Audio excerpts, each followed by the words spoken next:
And so let me just get us up live. I want to welcome everyone. This is our first and maybe not last live virtual gallery opening. Today is Thursday, March 19th, 2020. It's a beautiful sunny evening in Scottsdale. The weather is just about perfect. It was rainy yesterday. This is exactly the kind of day where we would anticipate that many of you would have escaped the winter wherever you are, headed out to Arizona and be out enjoying a nice stroll as the art walk begins. Now, for obvious reasons, for many of us, including Houston, our featured artist tonight, that's not possible.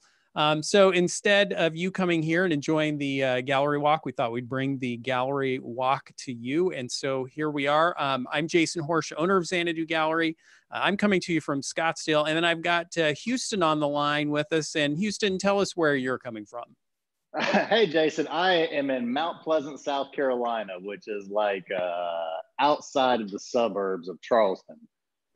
And I'm here in my workshop that I do most of my design work and my day-to-day stuff out of here. This is my nice gallery wall, which Jason's course that he shows teaching how to like start an art gallery taught me how to hang this beautiful display. Awesome. It looks great. And for those of you who are joining us in the live stream, there are a couple different ways that you can interact in the opening this evening. If you scroll over the video, you should see some controls pop up. And within those controls, you'll see an option to turn on your video and microphone if you want to join us live and get in on the conversation.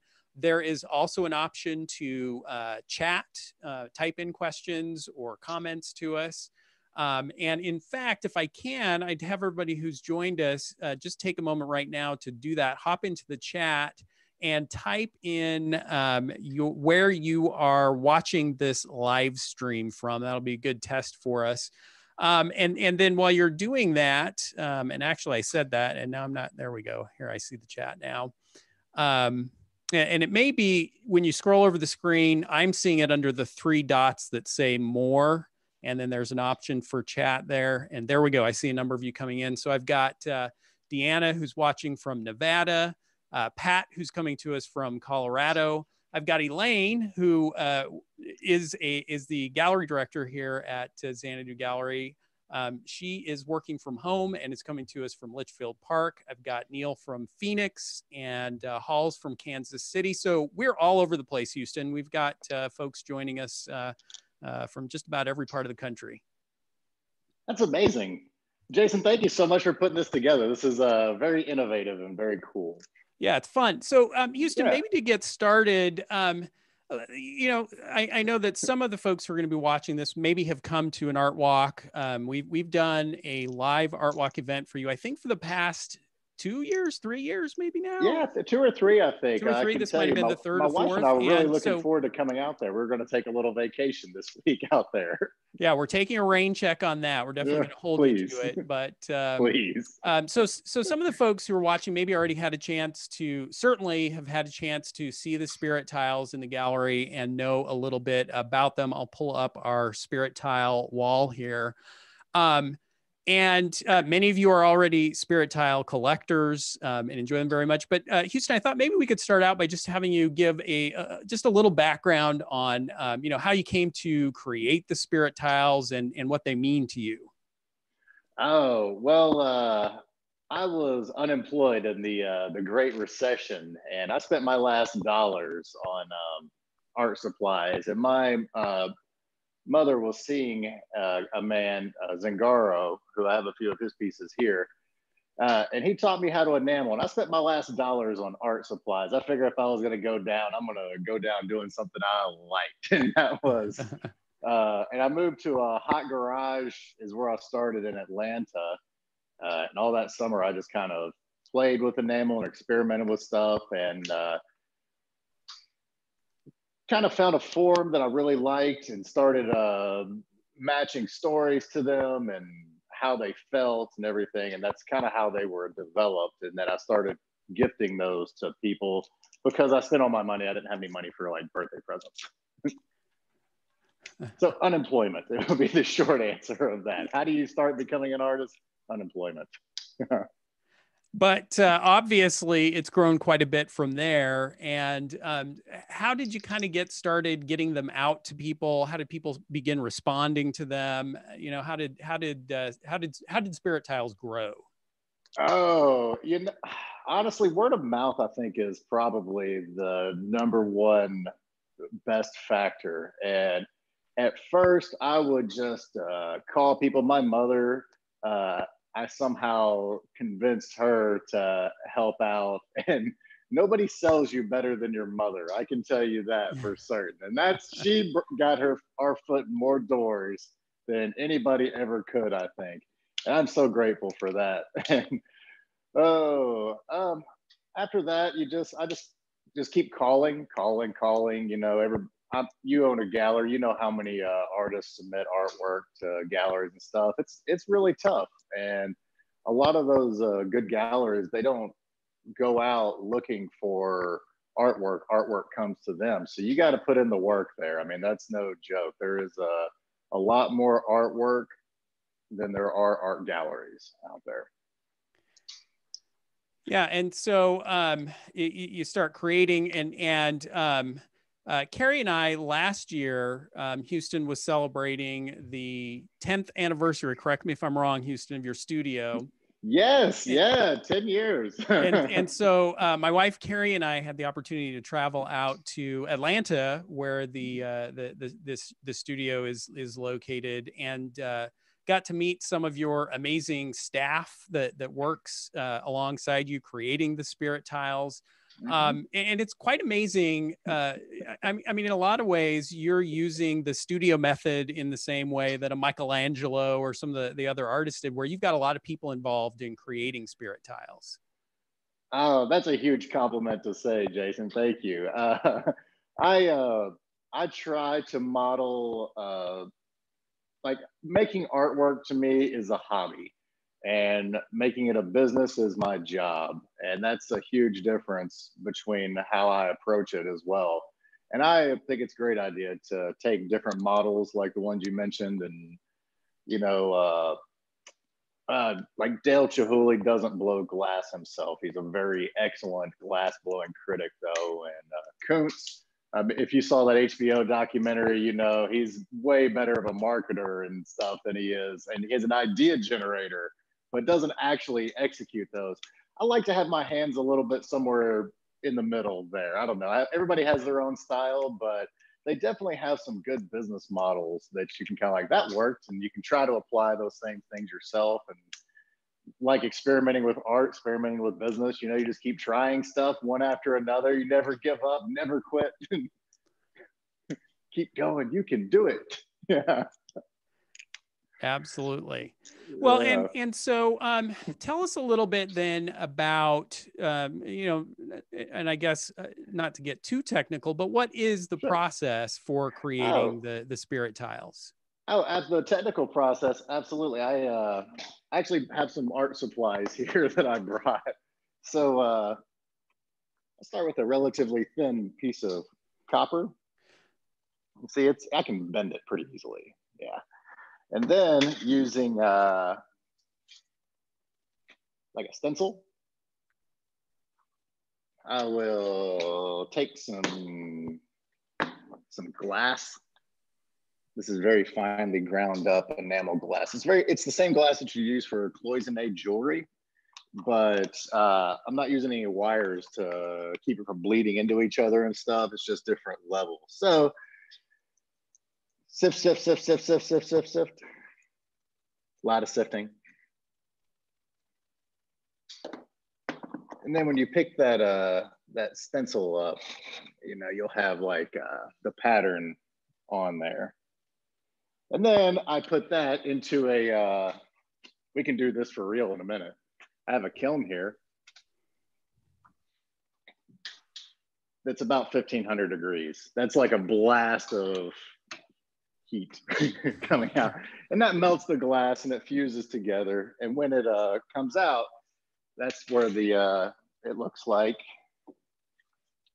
this. And it's all in there. And then I'll take the sides at that copper, I'll wrap that around this wooden frame. And my team and I, we make the frames as well. And once you get that on there real good, using some like industrial contact adhesive and lots of super glue. We have a wholesale account with super glue.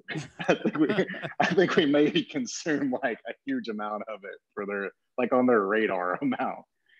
And you get that on there to where it's never gonna come off ever again. Finish out the back real nice and make sure that metal is sharp.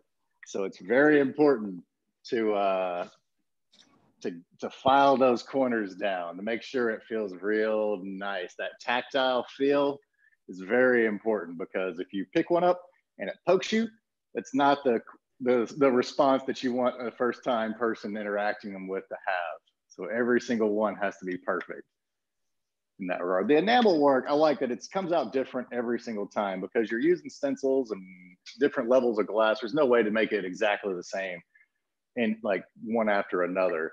It's just it's too many factors involved. Even like the weather, the day that they're fired, if it's real humid, I have a problem keeping like little moisture bubbles out of the glass. They'll evaporate and bubble up and stuff. And that's an interesting trick to try to, like, some colors really don't like it. Oh, really? So, yeah. So I'm not sure if I went over that too fast or if there's something you want me to elaborate on a little more, but that's kind of like a 2-minute, 3-minute the bird's rundown. eye view of how they're done. Yeah. As you got to make one when you came to the studio. Yeah, we did, and I learned very quickly that it looks easy. It isn't. Watching how you guys make them. It's just fascinating, and it's amazing, kind of the attention to detail and the just the focus that your team has on making those. Oh, our team is amazing. They're our hand-eye coordination skills of being able to do that. Everybody that works on the production side has far better enameling techniques and skills than I do. Like 100%, they have the expertise and the practice. Like, I can play around and do some stuff here and some experimental things, but I really rely heavily on them for their expertise and like, hey, that's going to work, or that's not going to work, or what if we try this, and coming up with some really cool, like, replicatable techniques. And that's the trick. We make mistakes all the time, and that's great. But if you can repeat the same mistake 3 times and get the same result 3 times, it's not a mistake anymore. That's a trick. Innovation. Yeah, exactly. You're just looking for a next place to apply that. So capturing those to where you can remember them and documenting them. I carry a notepad around and stuff to document a lot of things and experiments like that. So, and then where does the inspiration for the stories come from? I mean, those are such an integral part of the Spiritile experience. Obviously, the imagery is beautiful and attractive, but it's when you read the story that it really has that resonance. And we certainly find our collectors are just they find their favorite stories and are most drawn to those. Oh, you're absolutely right. The imagery and the enameling process, like, the imagery is engaging. The enamel process could be fascinating, but which really, when you're working with art, what you're trying to do is convey emotions and get those emotions from and in and out of people, from you to them, from them to you, and so on. I think that's more of like a circular cycle, but the stories are really what tug at your heartstrings and bring that emotion forward with the Spiritiles, for sure. I mean, without a doubt, that's where you really like engage with them. It's like, and I do like the fact that they are rather surprisingly dense. Like, they're heavy, a little bit heavier than you think they would be, but not like oof heavy. Yeah. So when you pick it up and you say like, wow, that's heavy, that's at least a wow, like, yeah, that's a good feeling. It's not an ow that's sharp. So, yeah. Wow. And then you notice that you get the stories, you get in there, and it gets very engaging. So I'm not sure if that was what you were asking about, or if you're asking like how that process works, or. Well, yeah. I kind of imagine you, I don't know, reading books, or you're on the internet and all of a sudden you run across a great quote. Is that kind of what the process is like, or how do they come together? Yeah, that sounds about right. I believe that you have to constantly be searching for and harnessing and capturing ideas, and I call her the muse, you know, and she's very she's a woman because she's not, you know, she's wonderful, but sometimes not the easiest to get along with. I mean, she knows what she Careful now, wants. Houston. Careful. Be Yeah, very absolutely. careful. Yeah. I know exactly. But you know, she'll run away from you pretty quick too. You know, like you gotta really capture it when you see it. And it can be either song, it can just actually be like a feeling or something. It really depends on what you're feeling that day or whatever.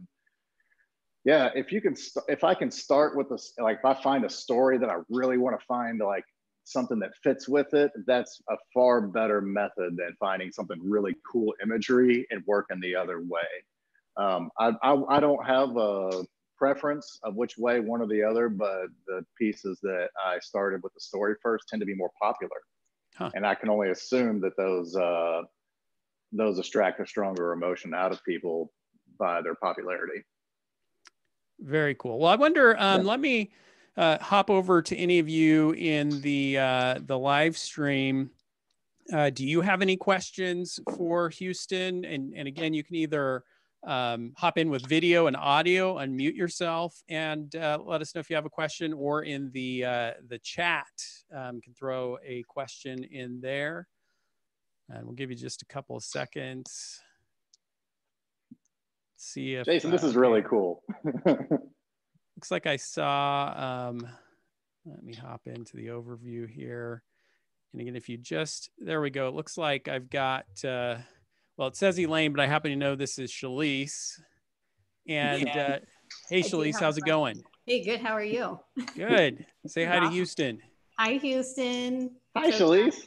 So nice to meet you. This is just awesome. You too. So I have a question about your working with glass. Like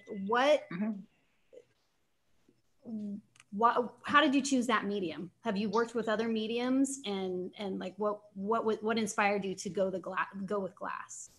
Well, my mother's late husband Zingaro, he was working in enamel, and he taught me how to enamel. And at first, well, the person that taught him, Craig Rui, was he asked Zingaro to teach, you know, 3 or 4 people, and I was the last person that Zingaro, you know, taught in that regard, probably because he was very upset with my mother in my notepad after I went and bought a kiln and started making enamel work. And like that first time I called a gallery that he was in, you know, I'm pretty sure that was like a big argument that I didn't hear too much about at their household, which is understandable in hindsight, but I don't know. I didn't know any better, and it was all it went over well in the long term for sure.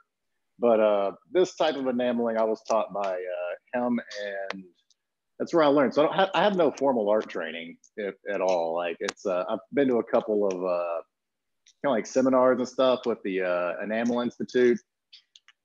Hello. And yeah, I try to pick up some tricks everywhere I can, but that's where I started at enameling. And do you feel like, Houston, there have been some things that you've done? I'm trying to think of the right way to ask the question, but you know, have you had to come up with some techniques that maybe are unique to your process, and you know, and innovate? Yeah, as you said, you know, necessity is the mother of innovations or inventions, and yeah, absolutely, there have been.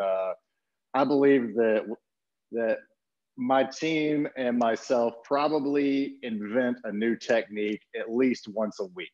Oh, wow. Of something or another, just like some trick or something that helps out. There's a lot of let's try this and see if it works kind of stuff that goes on. I mean, we just installed like a wood shop at our studio to start making our own frames and stuff. I was getting a cabinet maker to do those for about 10 years.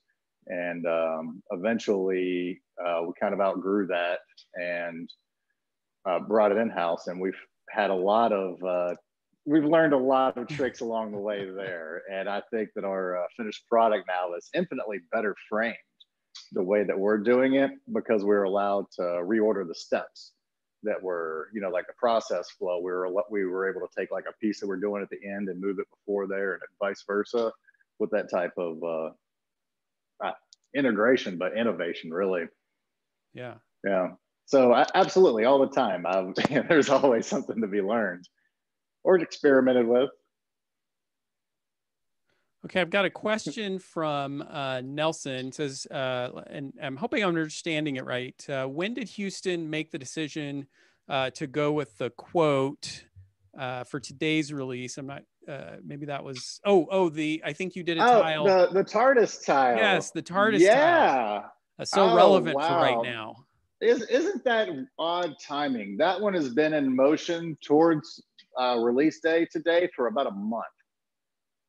So yeah, like it's like I have a whole lot of designs and pieces that are like ready to, you know, they're ready pieces. I just hold on to them and piece them together as collections and stuff. So I'm always working on tiles all the time. But yeah,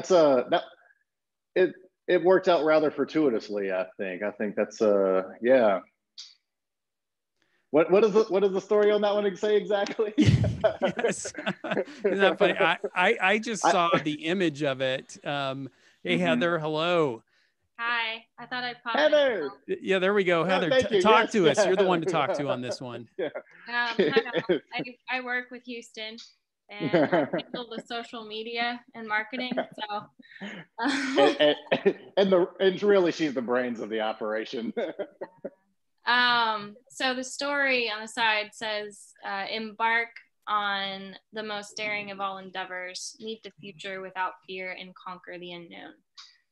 And the tile itself is a sundial, so it's affixed to one place, but it's an old ancient way of telling time, and it looks out upon a voyage, and you're kind of looking at that shadow and telling the time to set a new journey and a new path. And I mean, we're all kind of in that position now. So. Yes, well timed. Heather, where are you coming from today? Thank you for joining us. Oh, yes, I am coming from my living room. Lockdown, right? Yeah, we're all working from home as much as possible. Yeah. Usually we're in a studio together, but now it's work from home time. So. Yeah. Excellent. I'm so glad you could join us. Thank you so much. Yeah, of course. I was dropping the ball on that question. It was so relevant.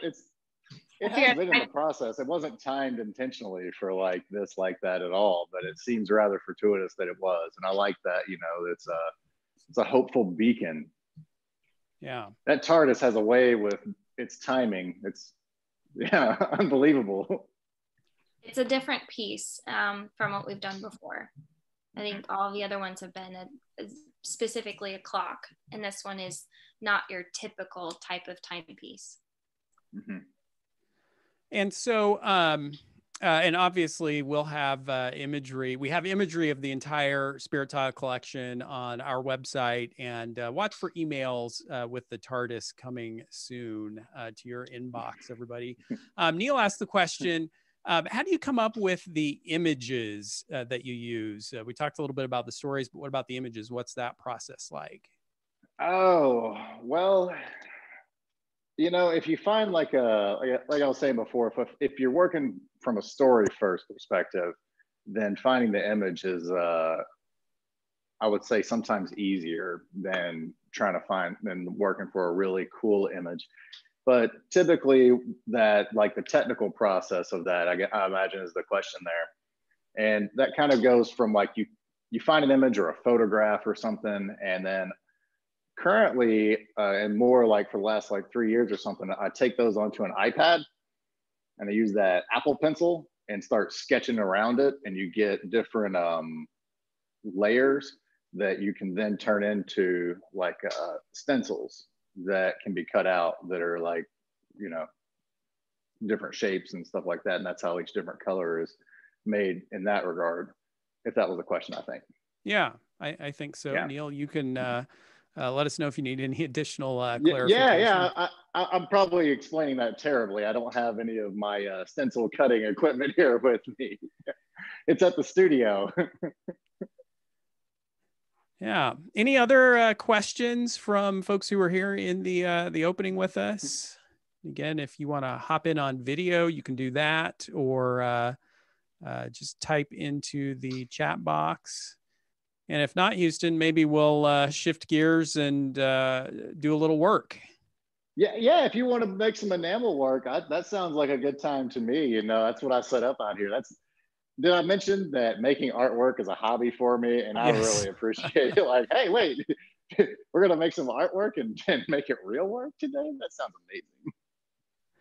Yeah, Neil's and kind of on a technical side again, he's asking, do you put all the colors on at the same time? Oh yeah, absolutely. Each different color is going to go down individually. Typically, if the colors are close together, then you have to make two different stencils for them. But if you can get them like separated, then you can put one color on the bottom of the stencil and one color on the top stencil, respectively. And then you just keep on layering the glass, new color, new stencil, new color, new stencil. And once all the glass is laid down, a lot of that innovation stuff is we're talking about. I try to remove steps whenever possible. So one fire, no counter enameling, nothing like that. I use even thin copper. You know, it's going to want to pool together like that. So when I pull it out of the kiln, I throw a heavy weight on top of it before it can crunch itself. And that works. that was a Zingaro innovation leaf. You know, you put that, we call it a planchette. You put that planchette on top of it real quick and it keeps it from pulling up. But when you do that, that glass is gonna want to crack. And I actually like that cracking. I call it crazing. And I run a rolling pin over it afterwards, even more so, to make it crack further. And I think those cracks grab light that goes through the glass and actually make it glow and refract inside of the glass more so than it would without them. Awesome. Yeah, probably more information than, yeah. But it's a cool process. I really enjoy that, like removing stuff and discovering new things where you're like, hey, we got a bunch of cracks here now. Well, can we get the cracks every time? Absolutely we can. Just run a pin over it and it'll come out every time like that. Yeah. New technique. Yep. Mm-hmm. Yeah, I don't there's quite a few very talented like textbook enamelists that probably don't think that my techniques are the best, or, you know, there's better ways and stuff. But I really like the results that we get doing it this way. And, you know, it's up for it's debate. art, right? Yeah, it's art. You know, today for one of these pieces, I actually took it outside and stomped on it on my driveway to get it some texture to it to see what happens there. That's my experimental piece.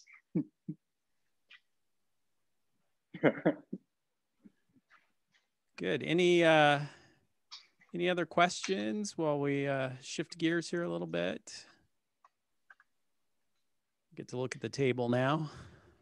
And by the way, if you're, there are two different ways that you can see the video where you've got all the little windows with everyone's name in them. Or if you scroll over the video up in the corner, the right corner, you can shift from gallery view to speaker view. And speaker view is going to give you a bigger screen of what Houston's working on. So I'd recommend you shift over to the speaker view.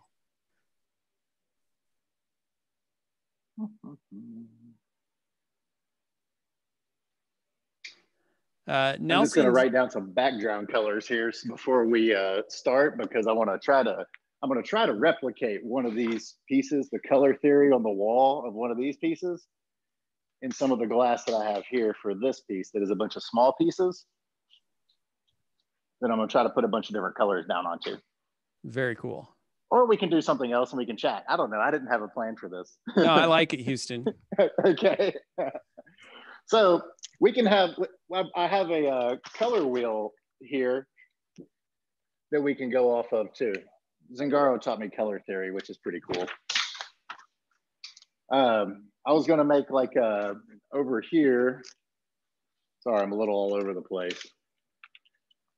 I was thinking some colors around in this range that that kind of, it's not orange, but it's about the copper color. You know, it's pretty transparent, along with some opaque blues, and then a touch of red somewhere, and then with some patterns on top of it. That was my my thought process for this, which is very experimental stuff. So like red, and I'm just drawing it out on the table here where I'm at, so I know what I'm trying to do. If that makes sense. Yeah, absolutely. Like a touch of red in that corner, and 600 on that one. Oh, Jason, what color would you like to make this cool piece? One with the texture. You pick a primary color. Yeah. So, what colors do you have going already? Oh, the blue, the copper. Yeah, we haven't started yet. You can pick any color you want to. Yeah, I like your reds. You like the deep, reds? rich red. Do you think that'll look good on this on that one? We'll do that. Absolutely. That's what I wrote down here too. That's funny. It is red. Yep. I wrote okay, down good. Yeah, I like it. Yeah. Yeah, nice. That'll look good. So those transparent reds actually are they have gold in them, and I don't know how it works, some kind of chemistry, but that's deep dark red. Really? And when it gets fired,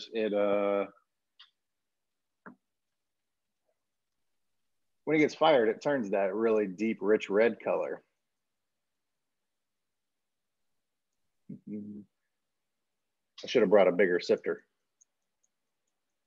It would have been faster with a bigger sifter. So what other kind of questions do we have while we... So Nelson's wife is curious to know if there are going to be any more Llew tiles in the next year. Not in the next year, that's for sure. I have my hands full with 2, and but what kind of ideas do you have for another Llew tile? I love hearing ideas. I personally am not planning on having another little human living with me, though. No. Would you like a pattern onto this one, Jason? Yeah, let's do a pattern. All right. What kind of pattern would you like? We have like a technical looking pattern, kind of a...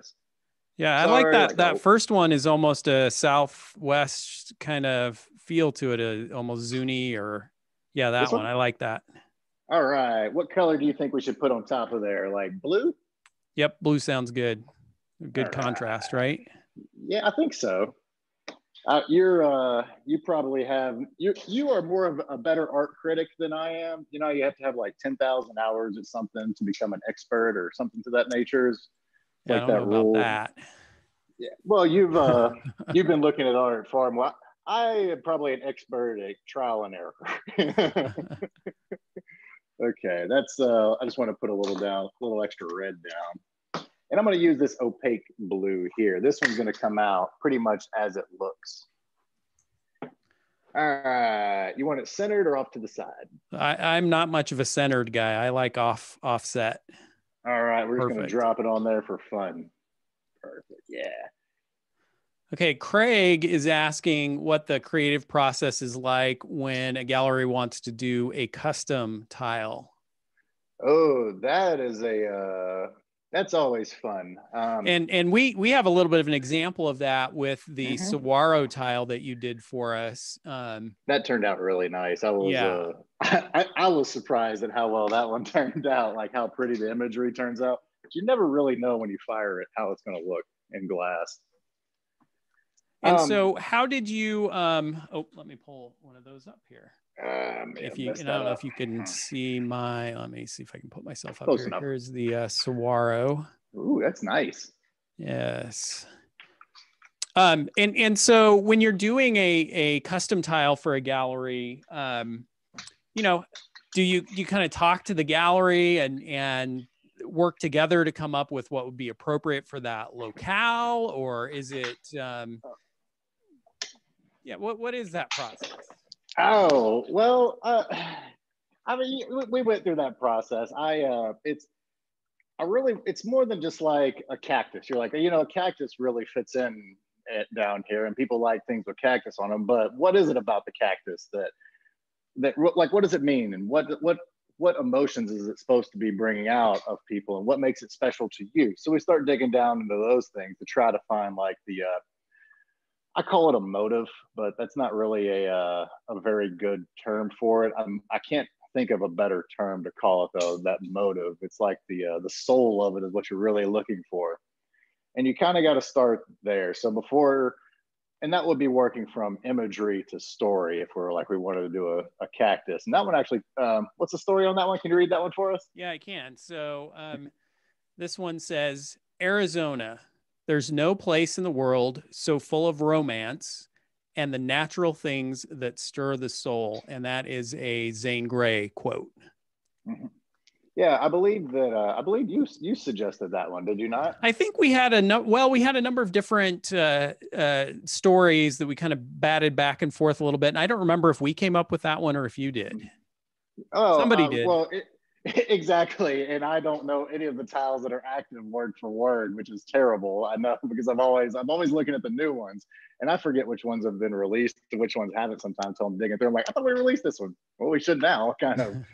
But I think working with the team definitely, like, since inside the studio we have a very good unified team approach, I think that definitely helps with communicating with like a gallery who wants a custom exclusive style tile to work with as well, because we kind of have the communication infrastructure in place already, and we're already kind of in tune with it, which is a big challenge of trying to, like, for you to get an idea into my head or for me to get an idea into your head in a artistic way that extracts the right emotion is very tricky. It's a lot harder than you think that it would be, just like on the surface. And I think that communication internally that we have has definitely helped. Like, well, I don't think it would be possible to do that without that. How many tiles total have been created up to this point? Oh, released. Oh, Heather, how many tiles do we have released? Right now? Yes. At this exact moment? No, I mean, like, total. What do we get, like 230 or something? Oh, are designs we released? Exclusive tiles or no? Oh, that's a good, yeah, exclusive or no? Yeah, let's say all of them. Let's include them all. Of them. Yeah. Okay, give me 2 seconds. I'll be able to tell you because I have an entire catalog. Yeah, we're pushing 300, definitely over that, especially with the, I probably have 30 or 40 here as well that are ready to, like, just. Oh, really? That many are in the works? That many are finished. We have, finished. Wow. There's probably 20 in the works at any given time, from different phases of the designing process, from concepting it. I like to call it concepting it first, and then after concepting it, you've got to kind of design it, and then after you design it, you've got to prototype it, which that's the tricky part. Is like, it's a lot of these designs look terrible in glass. You're like, oh man, and you don't know until you put them through. You really don't. Different colors of glass react differently, and it's almost like sometimes they're nice to each other on some pieces, and sometimes they're not on other pieces, and you just don't know why. I've worked with a ceramic engineer named Cullen Hackler at the Porcelain Enamel Institute about why that is, and he started to try to teach me, and it's just like, yeah. Science. Got it. Yeah, science. But what was the question again? I get sidetracked a lot. So we have made 269 different Spiritiles, including exclusive pieces. 269. Nice. Awesome. Yeah. Yeah. So over 300, and then, like, with the pieces in the works and stuff that are, like, in process. They don't have a good batting average, the concepts and designs and pieces and stuff. I feel like we go through a lot of quantity to find the quality. Heather's laughing because it's been like a mode of operating for, yeah, so much extra work. No, I think that, well, we kind of consider it like making salsa. Yeah. where, Yes. you know, we're trying to basically come up with the pieces that are going to be the hearty tomato, where you want the most of those, and then you want a little bit of some edginess to them. So you want the jalapeno, you want the spice, and then you want the niche ones. You want your onions that give a little bit of strange flavor to it. Because if you just had tomatoes all the time, then it would be kind of bland. It would be tomato sauce. It wouldn't be salsa. So that's what we call it. We call it making salsa. There you go.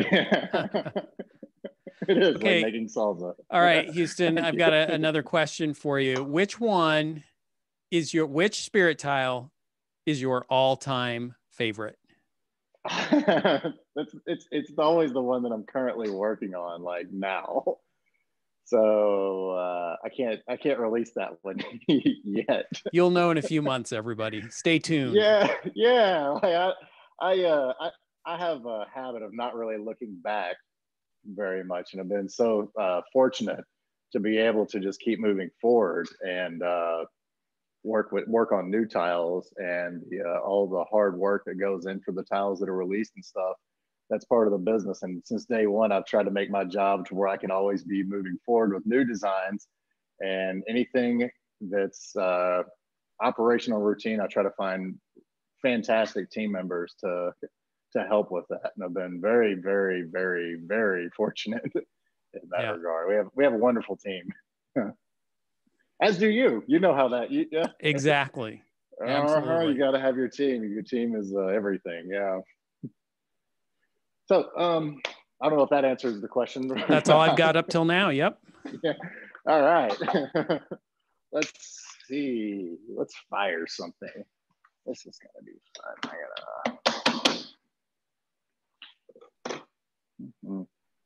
By the way, I'm doing this the wrong way, but faster. I'm not sure if there's a right way or a wrong way, but we're gonna find out tonight. Oh yeah, this is gonna be blurry and beautiful. Okay, so see this?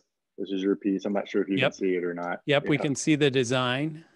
All right.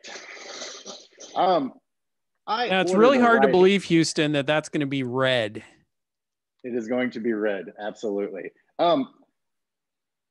My studios or my studio kilns are all right-handed. I don't know how I got the left-handed kiln. I am the least ambidextrous person that I know. I favor my right hand so significantly. I should probably get a fire glove too. Let's see. That feels hot. Well, luckily, I have a right-handed glove for my left hand. There you go. Okay. Oh, that heat blast is no joke. And so you're at about 1,500 degrees, and I wasn't very fast with that, so I lost about 200 degrees out of there. That might affect the fire time and your glass red color. Did I mention that our team that does this every day is vastly superior to all aspects of this than I am? Yeah, so I'm going to start at like a timer, and I'm gonna give it a peek in about a minute and a half. It's probably not gonna be ready, but I'm just gonna open the door real quick and close it, and then try to remember what I saw to determine whether or not the glass is like smooth. It's gonna go from like powdery to like a orange peel, and then it'll kind of smoothen out. And then after it smooths out, you're getting into serious burning territory. So I'm gonna hopefully open it up, and we're gonna be like right before orange peel. And if so, I'll know that I just need to kind of double it. If we're past that, then I'm going to have to play that by ear. If it's not there yet, then I let way too much heat out. And is the timing and process the same for all of the different colors, or do different colors get different times and temperatures? Oh, that's part of the reason why some colors don't like to play well with others and things like that. They all of these enameling and cloisonne style glasses, they all have different coefficients of expansion and different melting points and viscosities and whatever else, kind of all that scientific stuff that's beyond my understanding, besides like, it's easier. Let's just see. Yeah. Might work. might not. I know that a lot of the opaque colors are heavier and they don't like to move as much. And a lot of those really light colors with the base clears and stuff, like they'll flow around a lot. But all the flow around on this one that you're going to see is definitely coming from my unsteady hands. I was up early this morning with with kids, and I had a cup of coffee that I probably shouldn't have had. So, yeah. So we're gonna take a look in here and see what we see. I've tried to video it before, but it's really hard to show. You know, like the camera doesn't pick up that because of the infrared color or something. All right, we got about 15 more seconds, I would say. And the idea is to open it and close it without losing any heat. Nelson wants to know if you've ever tried to make pizza in that oven. That is an excellent question. It's a little bit too hot to cook pizza or steak in. It will ignite it. I have not tried that personally, but I just know it to be true from it's really hot. So when I pull this out, I'm just going to throw it on the side here on this stainless steel thing, and I'm going to throw this bacon grease, you know, thing you put bacon on or whatever on top of it. So we'll see how this works. I'm not really, I didn't set up really excellent for this, but I'm excited to try. We'll see how it works. First try is lucky.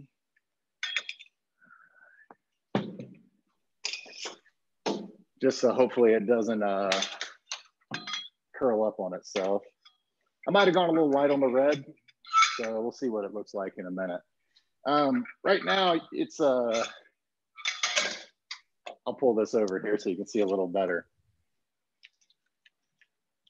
It's right underneath that thing, and you can see it's trying to curl up. Yeah. Oh, look at that. Sorry. It's pretty dramatic, the curl up. Yeah, it's trying to curl, and that's with that on there too. So I mean, like it wants to, like, you got to get that on there quick. And I haven't this is exciting. When I fired up this kiln today, it hadn't been fired up in like maybe a week and a half. And I've been making frames for some larger pieces in here. So it smells like burning sawdust from on top of it. It's kind of like a dust. I blew most of it off, but it's kind of like, it's fine. But it's definitely, it's funny. All right. Oh yeah, this is I went a little light, so it's kind of like a pinkish color. You might like it, may not. I don't know. If not, we'll have to make another one. Oh, should we color another one? Why not? Why not, Houston? While we wait for that one to cool off. And how long is the cool down time before you can kind of work with it? Oh, it's pretty thin, so a few minutes probably. Just a few minutes. Typically, I just leave it there, and like we just leave them there for a minute and go do something else, you know, cut copper or whatever other kind of task, and then you come back to it whenever it's better to handle, because you don't want to touch it when it's that hot for obvious reasons. It's gonna bite you. Yeah. Yeah. From those days in that ridiculously hot garage with kilns going and no air conditioning, slanted floor and all that stuff, I burned my hands probably enough times that, like, when I'm eating like something greasy, like a delicious greasy cheeseburger, my wife makes fun of me because I can't feel the grease dripping down my hands. It's just like, yeah, it's just like the feeling's just gone. Yeah, well, yeah, that like temperature feeling, like, is just kind of, you get kind of numb to it, and I don't think you ever get it back. So it's also funny, like people that we work with at the studio also, like, you know, that when you start off and you're learning how to do all this, at first you're like, oh wow, that's super hot, because it's like 3 or 4 times hotter than your oven. If you're cooking at 1500 degrees, your oven's at like 350. I mean, it's like 4 times hotter than your oven, if that's how that works or something. You know, it's ridiculously hot. Yeah. So when you get home and you're cooking something like lasagna in your oven, it's only 350 degrees. It actually feels like you can grab it, like after you've come acclimated to like what real hot is. Don't do that, Houston. I don't, but it's always a conversation. It's like a continuous conversation for people after about like 6 months of worry, like, wow, I tried to grab something out of my oven last night. Like, yeah, me too. I've got one of those on my fingers too, right there. See? Wow. Yeah. I know, hazards of playing with fire or something. You get so accustomed to it. And so Neil's asking kind of about, process, and maybe I'll expand on the question a little bit. He's asking about how many spirit tiles could be produced in a day, because this process seems pretty complex. Yeah, so maybe start there. Yeah, well, it really depends. Every different tile is different. Like all of them have different colors of glass in them. Some of them have a lot, quite a bit of detail in the imagery. Exactly. And some of the, like, if you have the stencils right, you're really talented with getting that glass down steady and getting your stencils up without it shifting the glass or sneezing and moving it and stuff. Then you can get those details pretty easily if it's just like one singular color. It's when you start having multiple colors that it really significantly increases the time that it takes to make them. But if you ask me how long it takes to make a tile, I am 39 years old, and that's how long it took me to make a tile. 39 years. Every single one of them now takes 39 years. They keep getting longer. Yeah, right. Yeah. I think that should be every artist's response to how long that it takes to make art, is like, it takes all of your life to get to where you are right now to do that. And if that's bringing emotion out of people, that's how long it took to get to that point to have that skill. Yeah. Yeah. And I mean, even from a technical part, the technical side, there's a lot of process involved here in terms of, from building the boxes to putting down the glass and firing it. There's a lot of places where things could go wrong. Our fail rate is not as bad as it was in the past. We're getting better.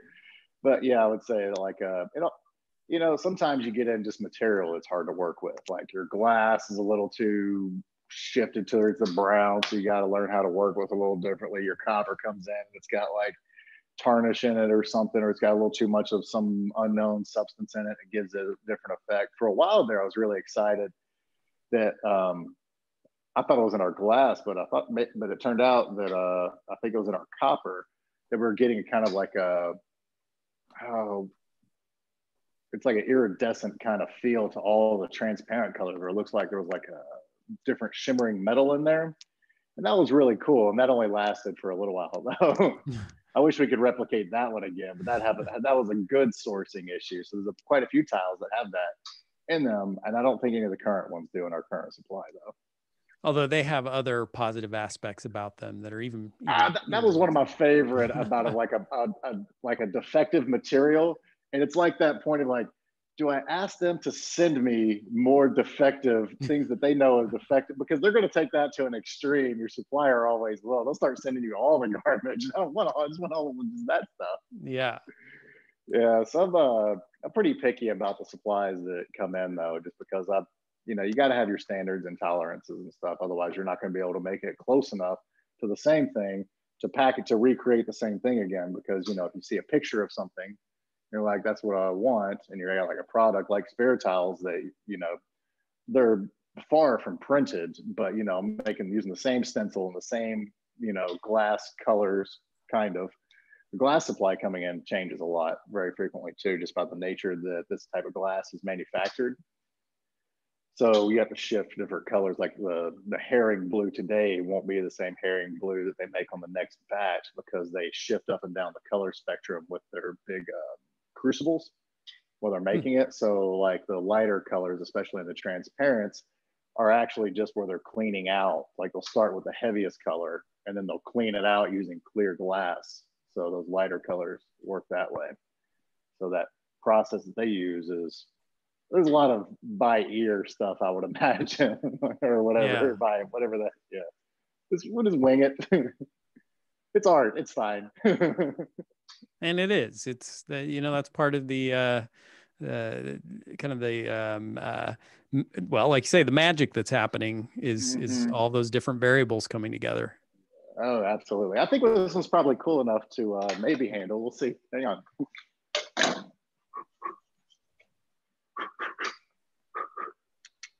And there it is. There it is. Boy, and it pretty dramatically changed I mean, it's kind of amazing to see the transformation of the surface quality. Yeah, those divots and stuff, I put those in there. Yeah. by stepping on this on my driveway to make it do that cool thing. I did a bunch of times. But yeah, the red I went pretty light with it, so it could be darker if I went heavier with it. Getting that consistent is tricky.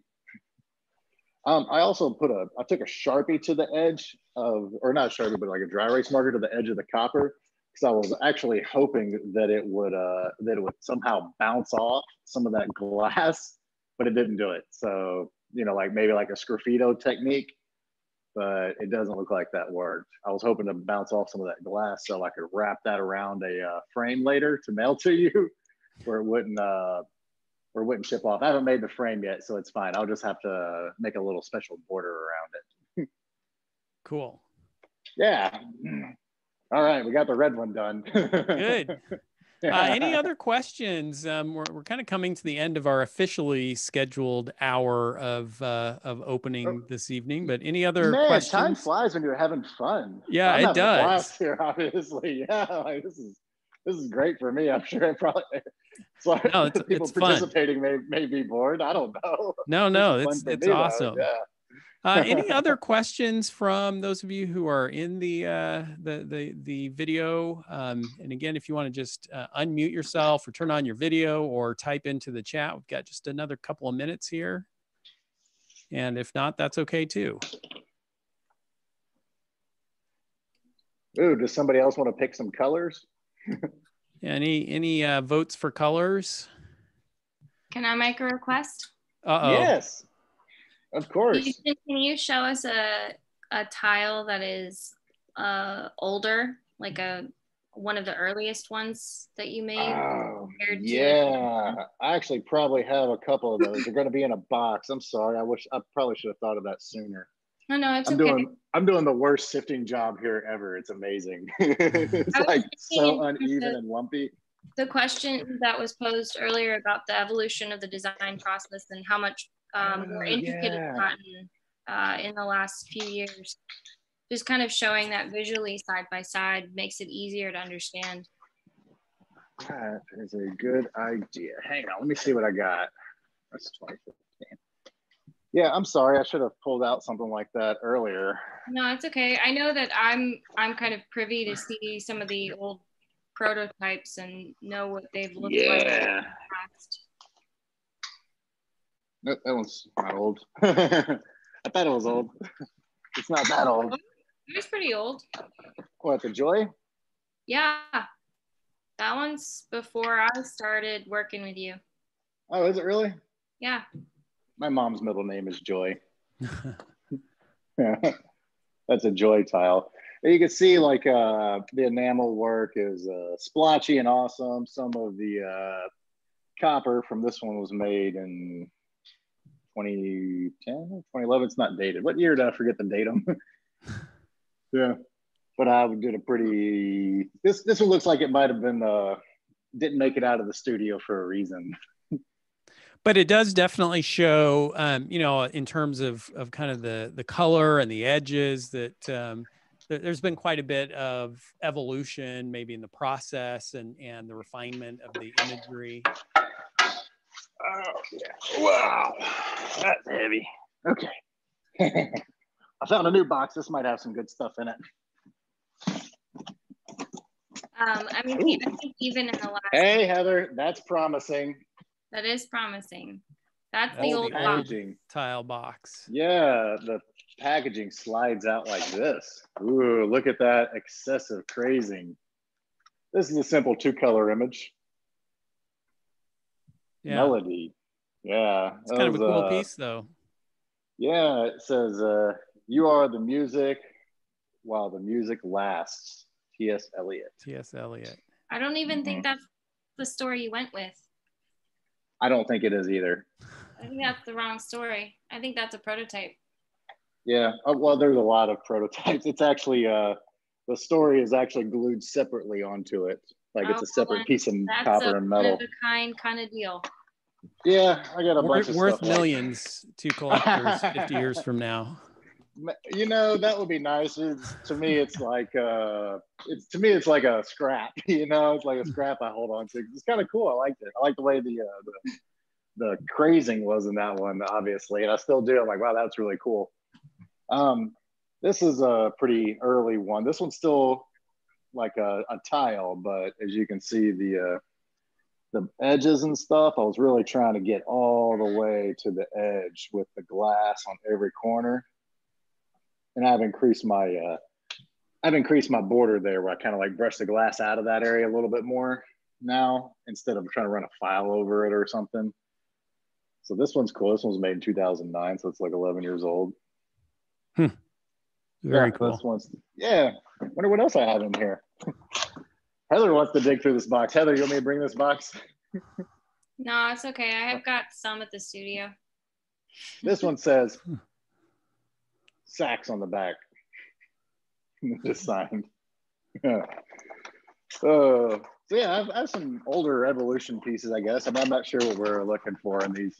You know me. I like to move forward. New pieces. Don't worry, Heather. I'm not showing off all the new pieces. So Neil, you're asking if Houston will be able to come back to Scottsdale sometime this year. Stay tuned. We'll keep you posted. Absolutely. Let me tell you, my wife and I were leaving the kids with the Nana, and we were coming to Scottsdale, spending a couple extra days, gonna sit by the pool and relax, and then, like, I don't know, read a fiction book or something, you know, like things you don't normally get to do. Yeah, so we're definitely taking it. We're issuing a rain check on that, Neil. And if you're on our mailing list and following us on social media, you'll be sure to know when the event in Scottsdale is rescheduled. So Houston, I think we're going to leave you to your devices there. Oh, man. You don't want to stick around and make some more art? You can pick some colors. Make a few colors. Yeah, you can pick some colors. Anybody want to pick a color? Yeah, who wants to pick a color?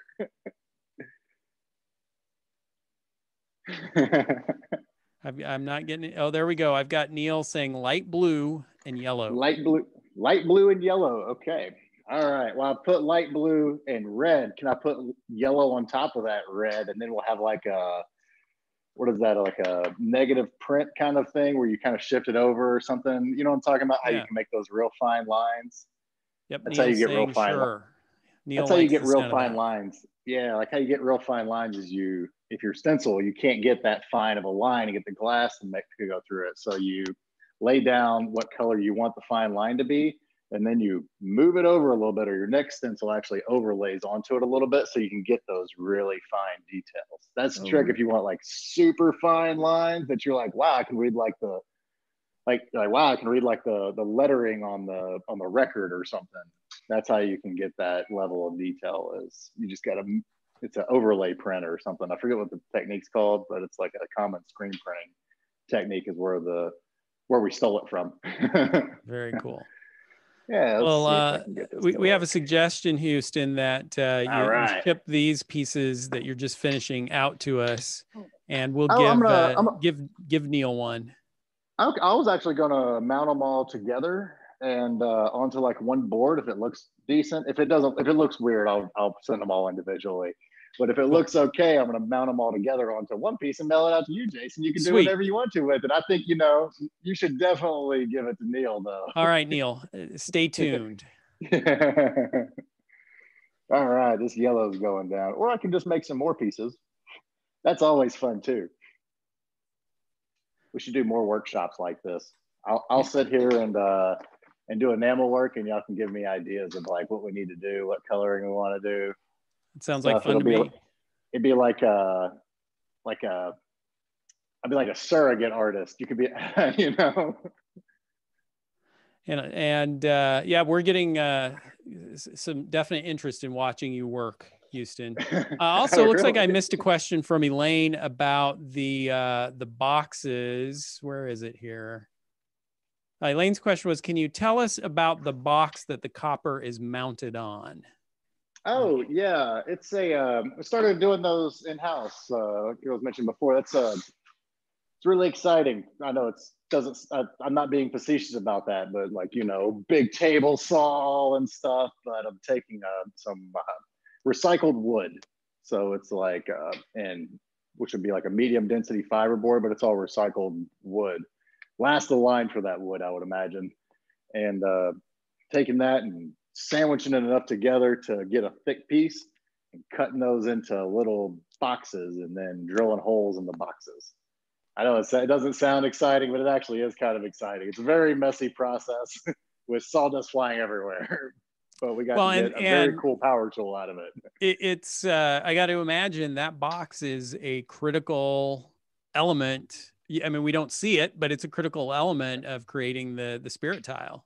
I have to say, it is one of the things that I'm most proud of as far as like the product is like how well the enamel is framed to that box. Like, just getting it on there where it's not going to come off and stuff. Like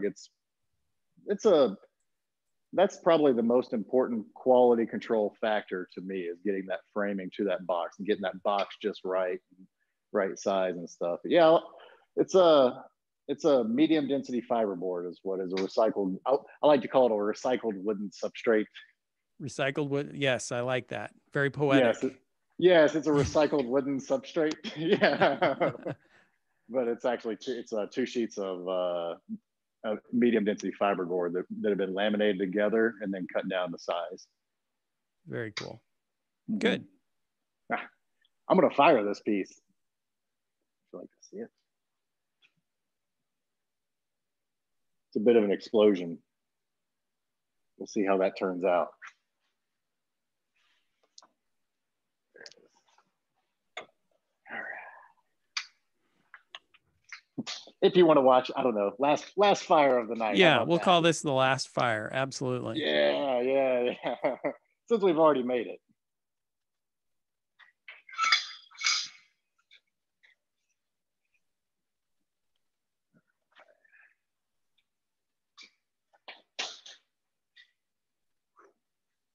That is hot.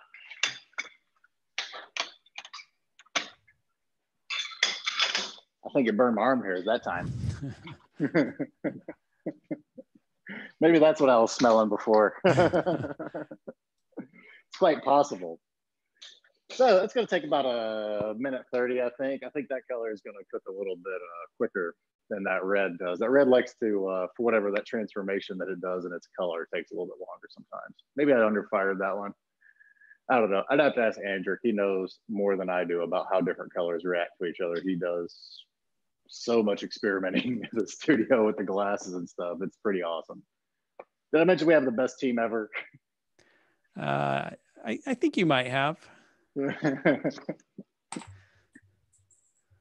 And Nelson got your comment. Nelson says, Jason and Houston, this has been great. Well, Nelson, it's been great because you've been here. Neil, Nelson, Lauren, Elaine, Diana, a bunch Pat. of you come in. Yes. Mm-hmm. Thank you all for joining us this evening. Mm-hmm. This has been a lot of fun. Jason, thank you for being so innovative and creative. I cannot thank you enough. And for all that you do for artists everywhere. I mean, like, I follow your blog. It's amazing. It really is. It's very insightful. Well, very I'm much obliged. So. All right. I think we got about 10 seconds left. Let's see what happens if we pull it out a little underfired.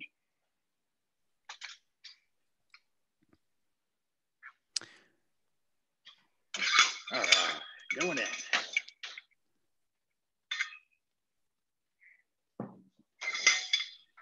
And Houston, Craig is asking you how many people you have on your team. We've mentioned the team and your talented team. How big is the team? Oh, currently about 24. Couple dozen. Yeah. To make spirit tiles happen. I know it's an amazing thing. I'm baffled by that as well. I think it's amazing. I'm so thankful for everything that we've been able. Like it's definitely grown bigger than I thought it ever would in my little garage, sitting there sweating, being like, I want to make some art.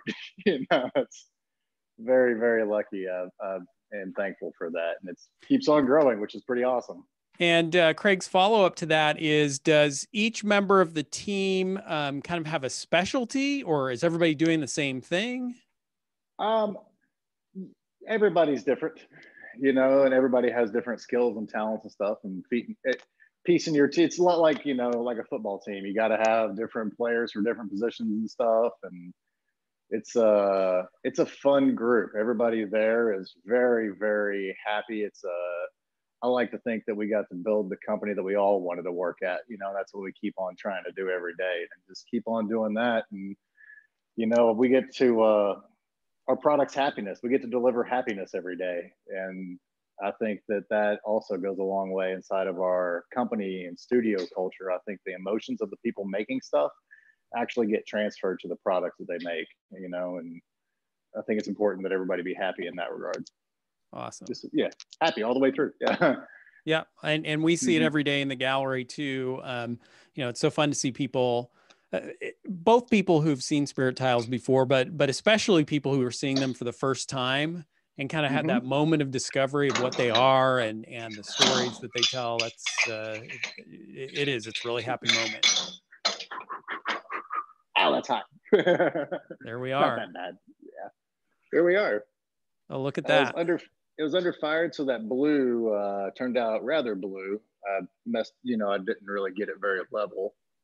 So we got some streaks in there, some unique stuff, some splatter going on. But yeah, I think that yellow was a good idea. Excellent suggestion. Yeah, Neil. Neil, yeah, cool. I think I see now that there's like a text pop up when people. Yeah, awesome. Yeah, Neil, it does look cool. That was a good choice. A lot better than the red I put on there. I'm glad we put that yellow on there. Teamwork. Teamwork. Dream work. Yeah. All right. Well, awesome. Oh, those are going to look great together. Oh, hey, look at this. The Sharpie or the dry erase marker did something on this one. See that edge? It's darker around that edge. No? Barely. Yeah, yes. Yeah, if you're here, it's like not reflecting the copper off, like copper reflection off of it or something. I guess it's easier to see. It's probably the same color, but it's reflecting different, like it's matted. Cool. Hey, maybe we can recreate that. We might have invented something here tonight, Houston. I think so. I think we invented a lot here tonight, Jason. Thank you. Yeah, thanks everyone for joining us for this session. Who knows, but that we won't do some future virtual openings, and then obviously we'll let everybody know when we're going to get to have Houston out to Scottsdale, so you can come and meet him in person, shake hands when that time comes. Thanks for joining us for this. And obviously, if you've had your eye on a Spiritile, tonight's a great night to go in and add that to your collection. You can do it on the website. Be sure and select the free Spiritile shipping, and we'll get that out to you right away. Thanks again, Houston. We'll look forward to talking soon. Jason, thank you. I really do appreciate it. Thanks everyone who joined us. Yeah. Have a great evening, and be well, and we'll talk soon. Take care. Yeah.